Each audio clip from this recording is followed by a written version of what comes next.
ആലപ്പുഴയിലെ ബാറുകളിലും മറ്റ് ഹോട്ടലുകളിലും കറങ്ങിയത് ബണ്ടിച്ചോർ അല്ലെന്ന് സ്ഥിരീകരണം. ബണ്ടിച്ചോറിന്റെ രൂപസാദൃശ്യമുള്ള മാവേലിക്കര സ്വദേശിയായ സൈനിക ഉദ്യോഗസ്ഥനെയാണ് ബണ്ടിച്ചോർ എന്ന പേരിൽ ജനങ്ങൾ തെറ്റിദ്ധരിച്ചത്. വിവരങ്ങളുമായി ഷാജഹാൻ ചേരുന്നുണ്ട്. ഷാജഹാൻ, എന്താണ് ഉണ്ടായത്? വലിയൊരു തെറ്റിദ്ധാരണയാണ് ഉണ്ടായിരിക്കുന്നതല്ലേ?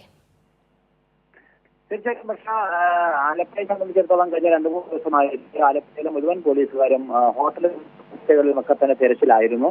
കാരണം ബണ്ടിച്ചോറിന്റെ സമാനമായ രൂപസാദൃശ്യമുള്ള ഒരു വ്യക്തിയെ ആലപ്പുഴയിൽ ഒരു ബാറിൽ കാണുകയും അത് പോലീസിന്റെ അടുത്ത് CCTV ദൃശ്യങ്ങളടക്കം ലഭിക്കുകയും ചെയ്ത സാഹചര്യത്തിൽ പോലീസ് വളരെ കൃത്യതയോടെയുള്ള ഒരു അന്വേഷണമാണ് നടത്തിയത്. കാര്യം ഏതെങ്കിലും തരത്തിൽ ആലപ്പുഴയിൽ ഇദ്ദേഹം എന്തെങ്കിലും ദൗത്യവുമായി എത്തിയതാണോ, ഇദ്ദേഹത്തിന്റെ മോഷണങ്ങളെ കുറിച്ചൊക്കെ എല്ലാവർക്കും അറിയാവുന്നതാണ്.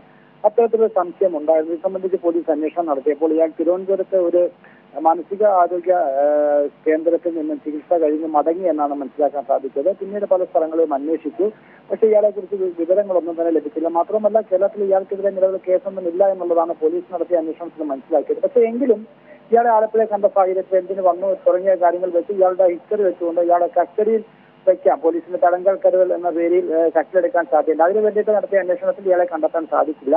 വീണ്ടും മറ്റ് CCTVകളൊക്കെ തന്നെ പോലീസ് കഴിഞ്ഞ 2-3 ദിവസങ്ങളായി പരിശോധിച്ചതാണ്. ഇതിനിടയിലാണ് ഇയാളുടെ മറ്റു ചില ദൃശ്യങ്ങൾ കിട്ടിയത്. അങ്ങനെ നടത്തിയ അന്വേഷണത്തിലാണ് മാവേലിക്കരയിലെ ഒരു സൈനിക ഉദ്യോഗസ്ഥനാണ് ഇദ്ദേഹം എന്ന് മനസ്സിലാക്കി. അതോടുകൂടി ആ ഫയലും പോലീസ് ഇപ്പോൾ മടക്കുകയാണ് ചെയ്തത്. പക്ഷേ ഇയാൾ ആരാണ് എന്താണെന്നുള്ളത് സംബന്ധിച്ച് വ്യക്തമായ രൂപമുണ്ട്. പക്ഷേ എങ്കിലും ഇദ്ദേഹത്തിനെ കുറിച്ച് കൂടുതൽ വെളിപ്പെടുത്തേണ്ട കാര്യമില്ല എന്നുള്ളതാണ് പോലീസ് പറയുന്നത്.